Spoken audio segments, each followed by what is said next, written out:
Deep fry হয়ে গেছে, ভালোভাবে ভাজা হয়ে গেছে। এবারে আমি উঠে দিচ্ছি।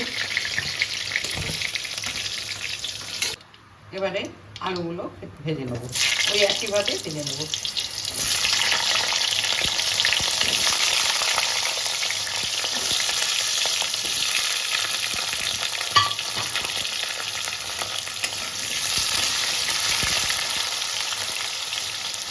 লাল করে ভেজে নেব।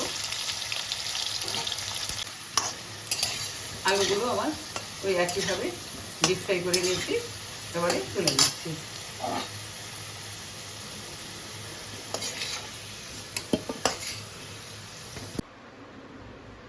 এবার আমি চিংড়ি মাছটা ভেজে নেব।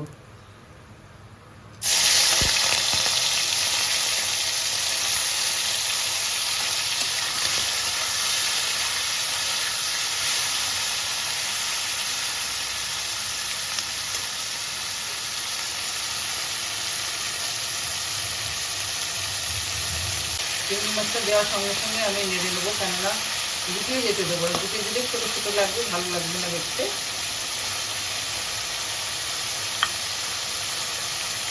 চিংড়ি মাছটা আমার ভাজা হয়ে গেছে, তুলে রাখলাম।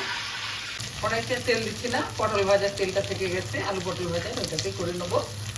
আর অনেকটা তেল ছিল, যেহেতু এটা ফেনা ফেনা লাগছে, চিংড়ি মাছটা ভেজে তুলে নিয়েছি, তাই ওই একই তেলে তরকারিটা আমি করবো।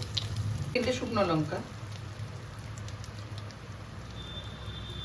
দিলাম, গোটা জিরে